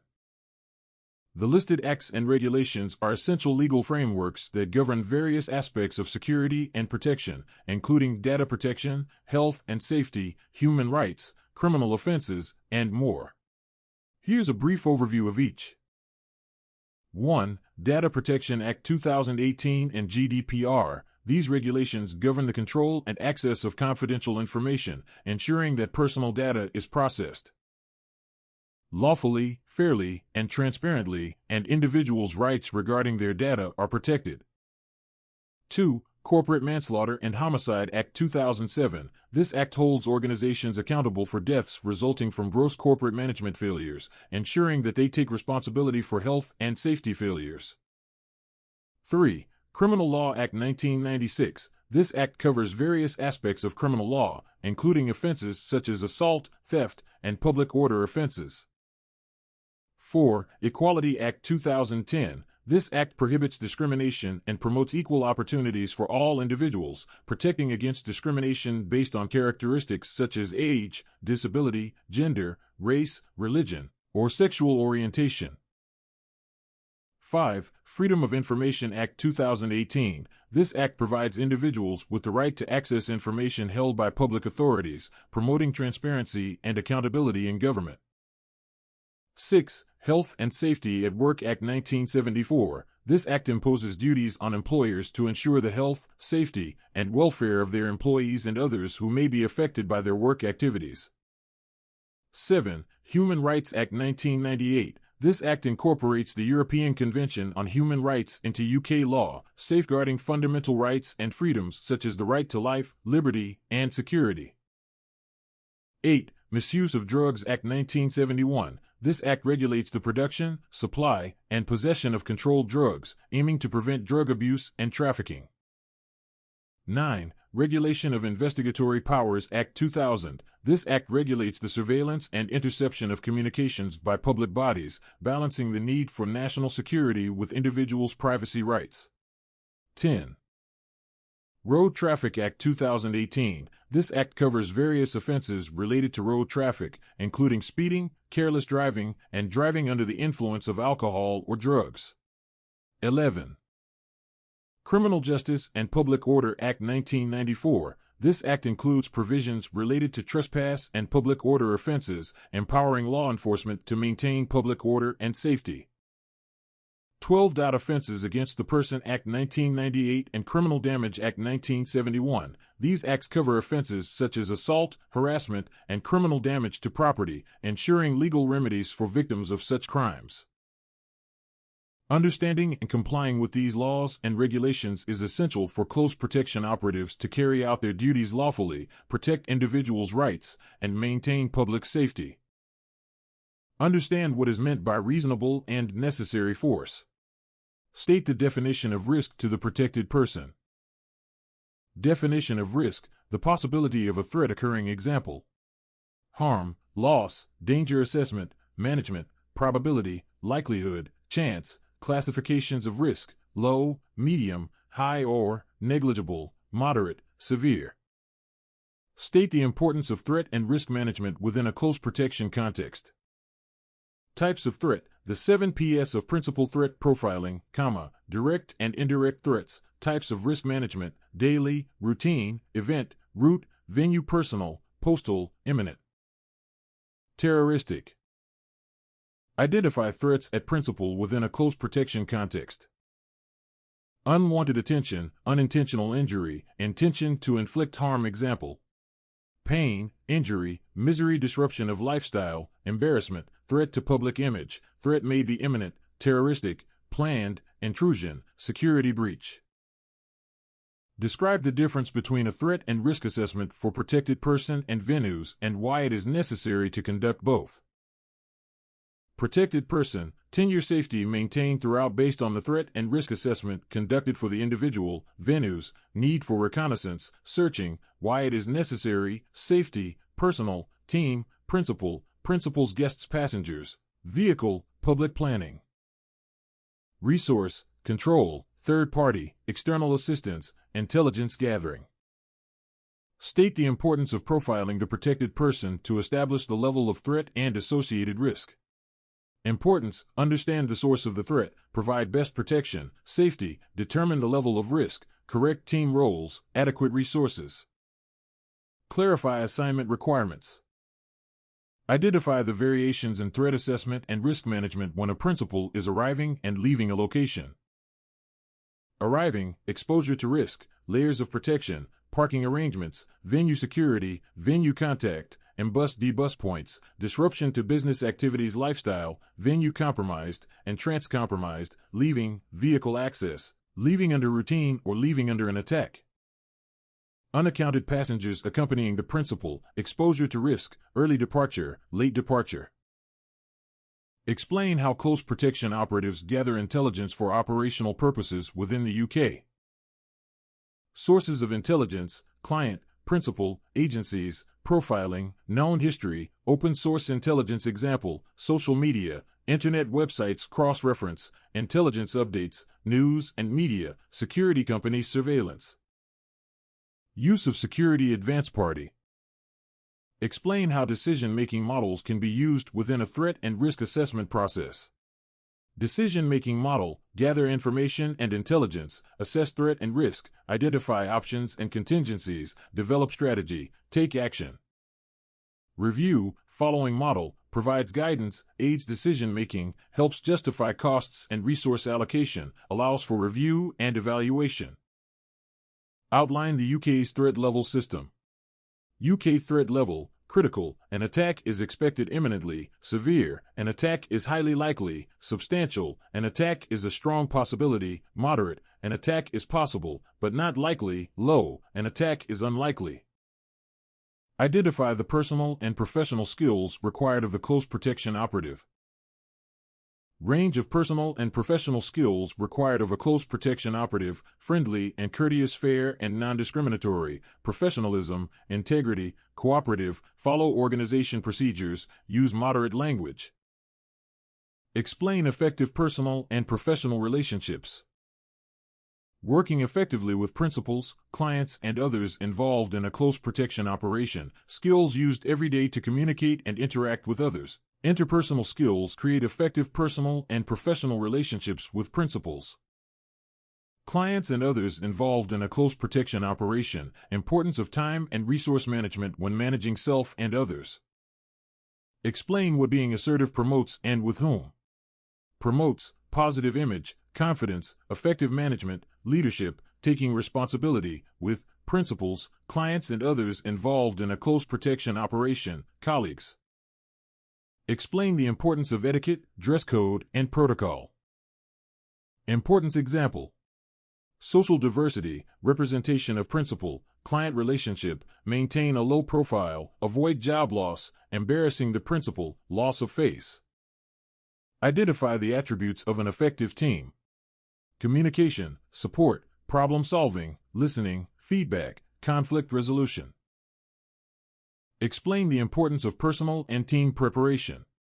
Benefits of knowing and using other team members' abilities and skills when allocating roles and responsibilities, carrying out close protection duties. Importance of planning and preparing, including contingency planning.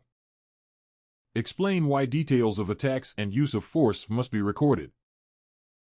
Records be maintained meeting evidential requirements detailing who the report is for, it was written by, what happened, action was taken, was the result, when, the day, date, time, how did it happen, where, the place of incident, other witnesses, people, injuries, or property. State the purpose of surveillance.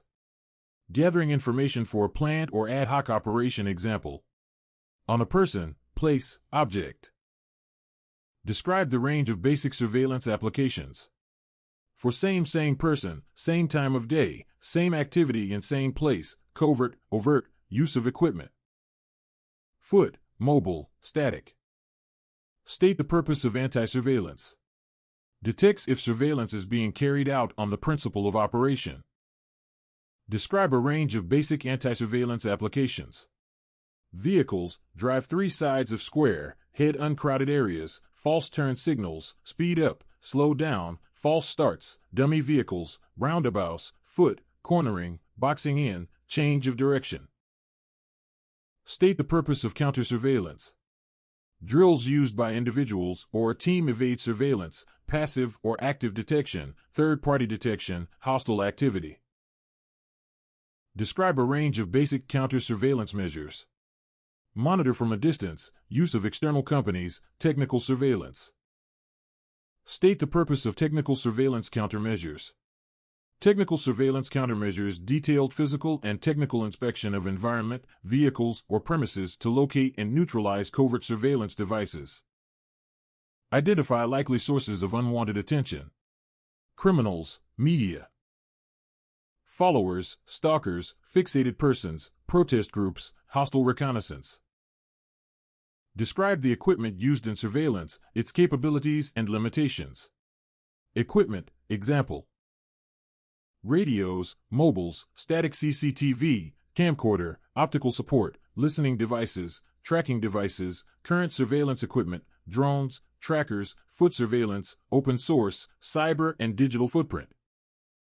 Technical surveillance countermeasures, trace explosive detection capabilities, visual and audio surveillance, recording from ground, aerial surveillance limitations, legislation restrictions, license requirement, budgets, communication black spots, user training. Availability on the day, power battery, maintenance of equipment. Explain the reasons for a search. Secure the environment, identify illicit objects, familiarity, ensure the principal's location is sterile from cameras, listening devices, and tracking devices. Explain the law in relation to control of access and searching. Common law, Criminal Law Act 1967 Section 3, breach of peace, common assault, same-sex searching, must gain permission, automatic legal right. The Criminal Law Act 1967, specifically Section 3, addresses the use of force in various situations, including those relevant to close protection. This law outlines the circumstances under which individuals may use force to defend themselves or others against threats or attacks. In the context of close protection, Section 3 of the Criminal Law Act 1967 provides guidance on the use of force by security personnel, including close protection operatives. Here are some key points regarding its application. 1. Lawful use of force. Section 3 establishes that individuals may use reasonable force to defend themselves or others, prevent crime, or make lawful arrests. 2. Proportionality. The use of force must be proportionate to the threat faced. This means that security personnel should only use as much force as is necessary to address the immediate danger or prevent harm. 3. Self-defense and defense of others. Close protection operatives are permitted to use force to protect themselves, their clients, or others under their protection from imminent threats of harm or violence. 4. Lawful arrest. Section 3 also covers the use of force in making lawful arrests. Security personnel may use reasonable force to detain individuals suspected of committing crimes until the arrival of law enforcement authorities. 5. Training and guidelines. Close protection operatives are typically trained in the legal principles governing the use of force, including the provisions outlined in the Criminal Law Act 1967. They must adhere to their organization's guidelines and standard operating procedures regarding the use of force. 6. Reporting and documentation. Any use of force by close protection operatives should be documented and reported according to established protocols. This helps ensure accountability and transparency in their actions. Overall, Section 3 of the Criminal Law Act 1967 provides a legal framework for the use of force by close protection operatives, emphasizing the principles of necessity, proportionality, and lawful authority. Adherence to these principles is essential to maintain public trust and uphold the rule of law within the security industry. Explain the procedures for and implications of searching buildings, vehicles, and people. Types: people, property, premises, vehicles. Procedure: explain the search policy, obtain permission of person being searched prior to the search, use effective communication, follow site policy assignment instructions. Use appropriate PPE, search with a witness or in view of CCTV in designated search, good lighting, use self-searching techniques. Implications for people, conflict, aggression, violence, assault, implications on buildings, disruption to normal activities. Large teams required, specialist equipment such as sniffer dogs, implication on vehicles, need to stay with vehicle after search, require specialist equipment such as dogs, surveillance detectors, manpower. Explain how to deal with unauthorized dangerous items. Items, weapons, drugs, tracking devices, IED, bombs, suspect packages, dealing with items, example, confiscate, secure, report, record, evidence, citizen arrest, refuse entry, clear, cordon, confirm. Evaluate the principal team, emergency services. Explain the use of a range of resources available tacit in a search. Wands, scanners, X-ray, thermal, infrared, torches, specialist search teams, dog, team members, search mirrors, technical surveillance countermeasures, trace explosive detection. Trace explosive detection in close protection refers to the process of detecting minute traces or residues of explosive materials that may be present on surfaces, objects, or individuals. This technology is used to enhance security measures by identifying potential threats and preventing acts of terrorism or violence. TED devices typically utilize advanced technologies such as ion mobility spectrometry or mass spectrometry to analyze samples collected from surfaces or objects. These devices can detect even tiny amounts of explosive particles, allowing security personnel to identify suspicious individuals or items that may pose a threat.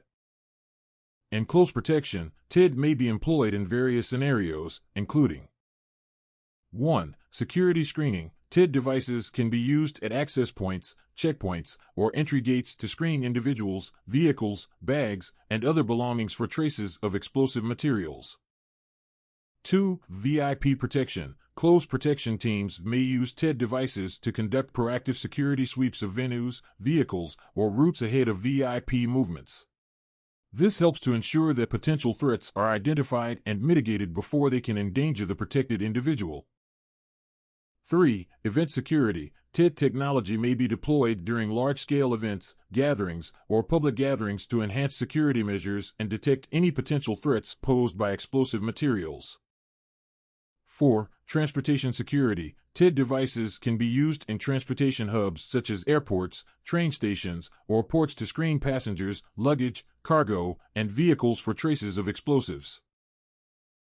By incorporating trace explosive detection technology into their security protocols, close protection teams can enhance their ability to detect and respond to potential threats effectively. This proactive approach helps to minimize risks and ensure the safety and security of the protected individuals and the surrounding environment. Explain the process for sanitizing and securing a location prior and after use. Physical search, systematic search, technical surveillance countermeasures, sanitize, secure, tamper tape, security seals. Identify methods used to secure a vehicle, building, or location. Methods: scanning, sweeping, manpower monitoring, sanitize, search, secure, guard, 7-point vehicle search, post-search security, maintain integrity, sanitize, post-security. Identify the skills required to search people in different environments. Skills, example, communication, assertiveness, conflict management, observation environments, example, private, public, secure, controlled. A 7-point vehicle search in close protection refers to a systematic process used by security personnel to thoroughly inspect a vehicle for potential threats or hazards before allowing it to approach a protected area or transport a principal.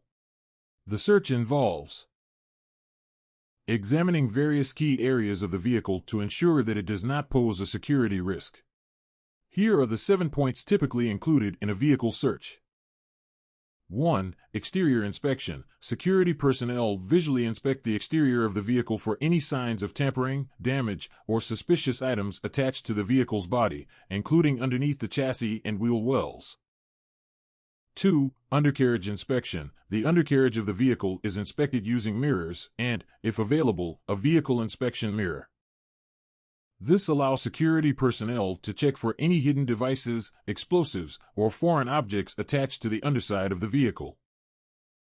3. Interior inspection. Security personnel thoroughly search the interior of the vehicle, including the passenger compartment, trunk, and any other storage areas.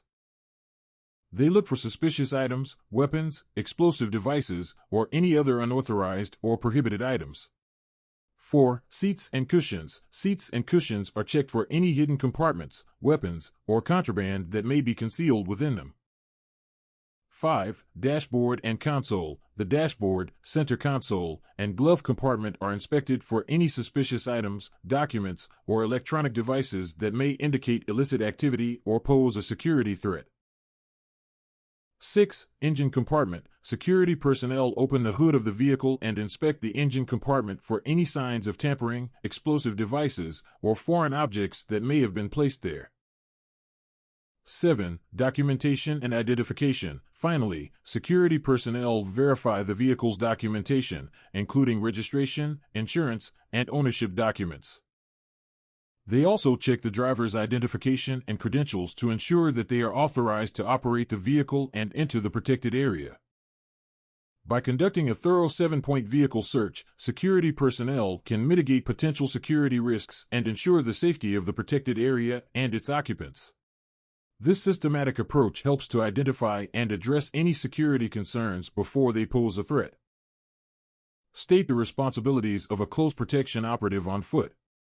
Protection: move the principal from one location to another without compromising safety on foot. 360 cover, layers of protection, cordons.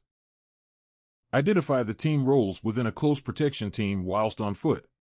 Team leader, other positions and formations, roles: personal protection officer, personal escort section, security advance party.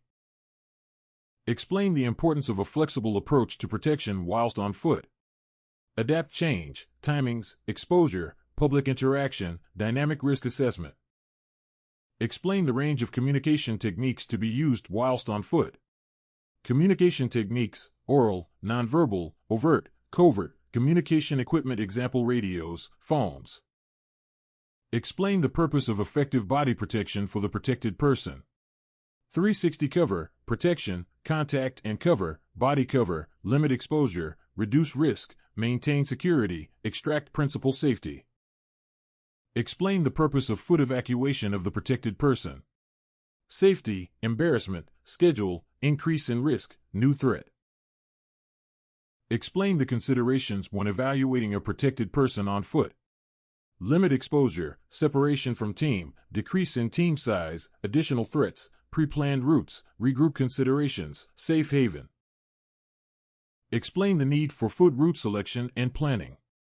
Avoid routine, maximize movement, safe route, identify choke points, vulnerable points, timings, safe havens, establish primary and secondary routes, communication black spots.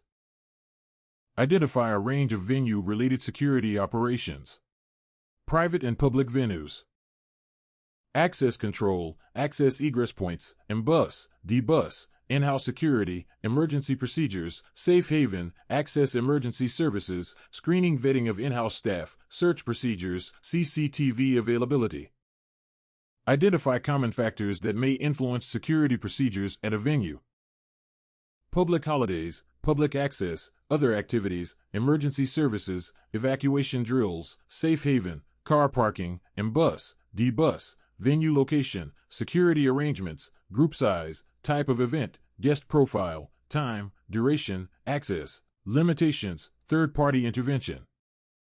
Explain the importance of communication within a venue. Maintaining contact with team, in-house security, identifying threats. Undertaking dynamic risk assessment. Explain the use and maintenance of communication equipment and other technology. Use, covert overt use, team, client, venue, emergency services, external agencies, regular communications checks, private frequency, backup resources, personal skills, communication updates, maintenance, charged batteries equipment, functional checks, range checks. State the importance of identifying communication black spots within a venue. Safety of team, principal, personal, counter-surveillance, reactive measures, planning and coordination. Identify common countermeasures template in venue-based close protection operations. Patrolling and access control, CCTV, SAP. Identify a range of in-house resources available to support venue security and the associated benefits. Resources, security personnel, equipment, planning, benefits of in-house resources, example, local knowledge, venue knowledge, teamwork. State common contingencies that may be employed in venue-based close protection operations. Knowledge of alarms, emergency procedures, local protocols, safe rooms, evacuation contingencies. State the purpose of route selection and planning. Avoid routine, maximize safe transition, speed limits, safe route. Explain the importance of assessing risks associated with route selection. Assessing risk and factors take into account, identify choke points, vulnerable points, timings, safe havens, motorways, establish primary and secondary routes, emergency services, terrain, vehicle use, communication black spots. State the considerations to be made when selecting modes of transport for primary and secondary routes.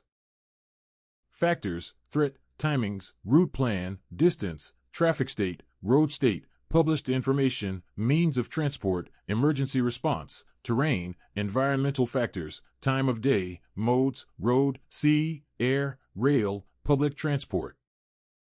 When selecting modes of transport for primary and secondary routes in close protection operations, several considerations must be taken into account to ensure the safety and efficiency of the mission. Here are some key considerations. 1. Risk assessment. Conduct a thorough risk assessment of the routes to identify potential threats, hazards, and vulnerabilities. Consider factors such as crime rates, traffic conditions, road infrastructure, and the presence of hostile actors. 2. Security requirements. Evaluate the security requirements of the principal or client, including their preferences, level of comfort, and any specific security protocols that need to be followed. Choose modes of transport that align with these requirements and provide adequate protection. 3. Speed and efficiency. Assess the speed and efficiency of different modes of transport in navigating primary and secondary routes. Consider factors such as travel time, congestion, road conditions, and the need for rapid response or evacuation. 4. Stealth and discretion. Consider the level of stealth and discretion required for the mission. Some situations may call for low-profile or covert transportation methods to avoid drawing attention or escalating tensions. 5. Accessibility and mobility. Ensure that the selected modes of transport provide easy accessibility and mobility for the principal and the security team. Consider factors such as vehicle size, maneuverability, and the ability to navigate various terrain types. 6. Reliability and maintenance. Choose modes of transport that are reliable and well-maintained to minimize the risk of breakdowns or mechanical failures during the mission. Regularly inspect and service vehicles to ensure their operational readiness. 7. Communication and coordination. Ensure effective communication and coordination between the principal, security team, and transportation personnel. Select modes of transport equipped with communication systems or devices to maintain contact and exchange critical information in real time. 8. Legal and regulatory compliance. Adhere to legal and regulatory requirements governing transportation services, including licensing, insurance, vehicle registration, and compliance with traffic laws. Ensure that all transportation arrangements meet legal standards and obligations. 9. Cost and budget. Consider the cost implications of different transportation options and align them with the budgetary constraints of the operation. Balance the need for security and comfort with the available financial resources to optimize cost effectiveness. By carefully considering these factors when selecting modes of transport for primary and secondary routes, close protection teams can enhance the safety, efficiency, and success of their operations while meeting the needs and preferences of their clients. Identify a range of technological and non-technological tools for use in route planning. Sat-nav, OS maps, GPS, compass. Mobiles, radios, internet, drones. Identify the advantages and disadvantages associated with the use of technological tools in route planning. Technology advantages: accuracy, convenience, speed, predictability, alternative route selection, traffic update. Disadvantages: power, errors, black spots, updating required. Identify the advantages and disadvantages associated with the use of non-electronic maps. Non-electronic maps: example Atlas, AZ, nanotechnology advantages, not reliant on connectivity, alternative route selection, speed indicator, accuracy, training tool, currency, logical, familiarity of area. Disadvantages: interpretation, competence of user, poor skills, preparation. Up-to-date publication, poor lighting, working in isolation. State the factors TOB considered when planning and timing a route. Principal preference: destination, timings, target, terrain, location, vehicle type, team size, group size, threat and risk implication, stops, duration, connections. Produce a primary and secondary route plan using paper-based and technology-based resources. Paper-based: Atlas, AZ, technological tools, Sat-nav, GPS, mobile phone, distance time, location, terrain, environment, group, vehicle, safe havens, comfort stops. Explain the legal requirements for driving a principal within London. CP driver is identified as a private hire vehicle operator. PHV includes minicabs, executive cars, limousines, and chauffeur services. Transport for London require PHV operators to hold a PHV license. PHV operators in London are regulated by the direct provisions of the Private Hire Vehicles Act 1998, fines of up to £2,500. The only exemptions from licensing are those operating licensed London hackney carriages and individuals who supply vehicles solely for weddings and funerals. Other outside London authorities may also require a PHV license, but it varies across the UK. State the purpose of reconnaissance. Information gathering, planning, intelligence, identify vulnerable points, timings, route selection, venue liaison. State the issues to consider when conducting a reconnaissance. Different terrains, location type, daily routine, short notice, event, dynamic threat level. Outline the role of a security advance party. Conduct reconnaissance, routes, communication, search, secure, guard, anti-surveillance, advance abort confirmations. Explain the difference between discreet and overt reconnaissance. Covert, undercover, discreet, unnoticed, deterrent, anti-surveillance, overt, public view, identifiable, known, and open view.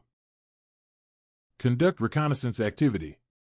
Planning, preparation, teamwork, role allocation, variety of methods, vehicle, foot, internet, open source information, overt, covert reporting, consolidation, summarization, presenting, complete a site venue report.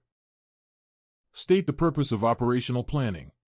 Purpose of operational planning: gathering information, threat risk assessment, resources, team roles, preparation, contingency planning, logistics, itinerary, timings, initiation, control room.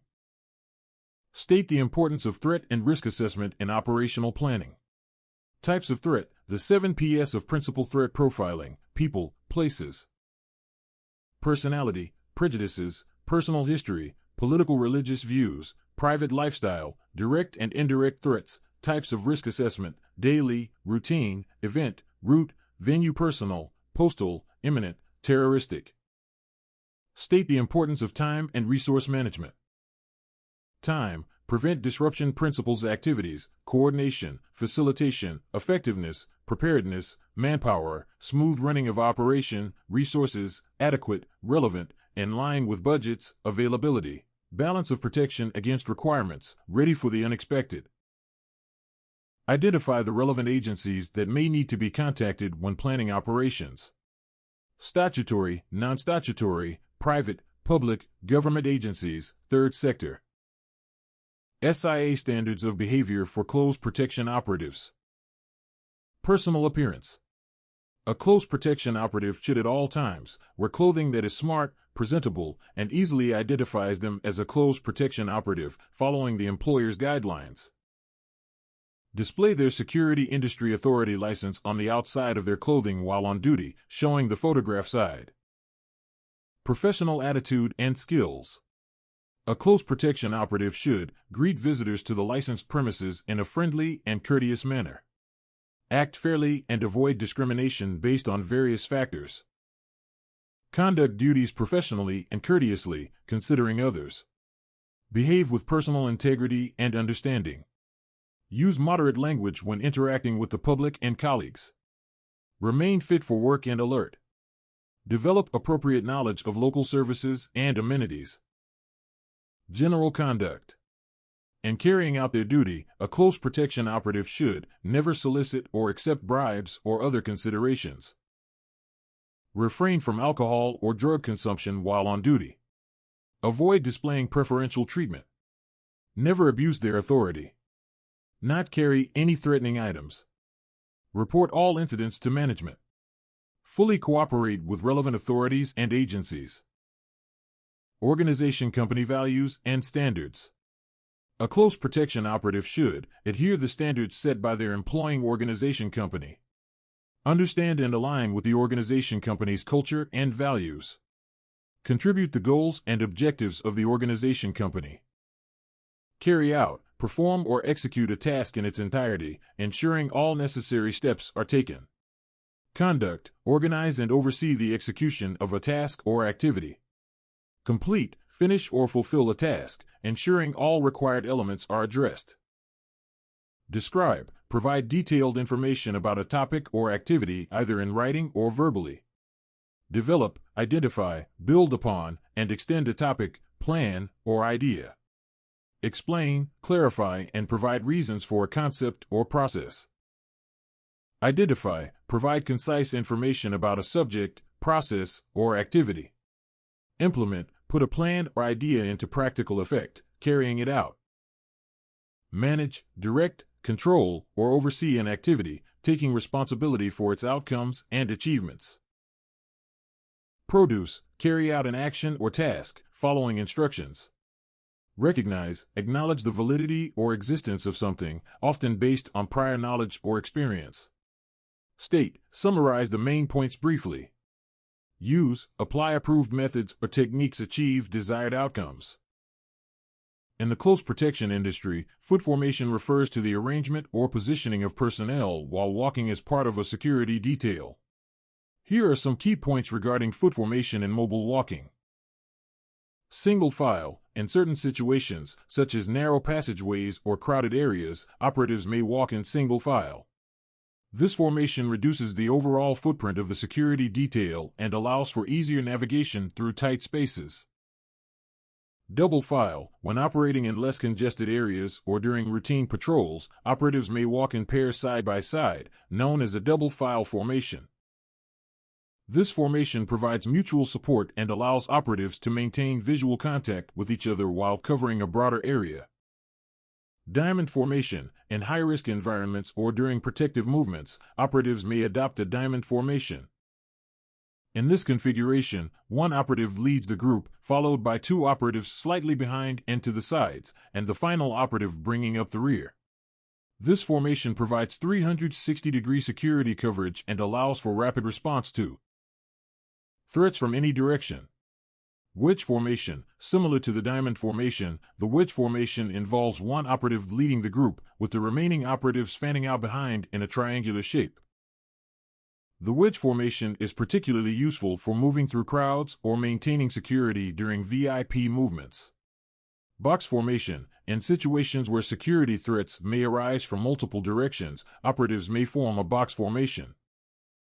In this arrangement, operatives position themselves at each corner of a square or rectangular shape, providing security coverage in all directions. Close proximity formation. During protective details or close quarter movements, operatives may maintain close proximity formation, with each operative positioned in close proximity to the principal or key assets. This formation ensures immediate protection and response to any threats that may arise. Dynamic adaptation. It's essential for operatives to dynamically adapt their foot formation based on changing circumstances, such as terrain, environment, threat level, and the movement of the principal. Flexibility and the ability to adjust formations quickly are critical in maintaining security and responding effectively to evolving situations. In close protection, both diamond and box formations are commonly used for providing security to a principal or a group. Here are the positions typically found in each formation. Diamond formation. 1. Point position. This is the front position of the diamond, usually taken by the principal protection officer. The point position is responsible for leading the formation, assessing threats, and making decisions about direction and pace. 2. Flank positions. These positions are on either side of the point, forming the flanks of the diamond. Flank positions provide additional protection, maintain situational awareness, and assist the point position as needed. 3. Rear position. This is the position at the rear of the diamond, responsible for monitoring the group's back and ensuring there are no threats from behind. The rear position also supports in maintaining formation integrity and providing assistance if necessary. Box formation. 1. Lead position. This position is at the front of the box formation, typically occupied by the principal protection officer or the lead security personnel. The lead position sets the pace, assesses the route, and makes decisions regarding movement and security. 2. Rear position. The rear position is at the back of the box formation, responsible for monitoring the rear and ensuring no threats approach from behind. The trailing position also assists in maintaining formation and provides support as needed. 3. Right and left flank positions. These positions are on the sides of the box formation, providing lateral security coverage and supporting the lead and rear positions. Flank positions maintain situational awareness, respond to threats from the sides, and assist in controlling movement. Each position in both formations plays a crucial role in protecting the principal or the group, maintaining formation integrity, and responding effectively to potential threats or incidents.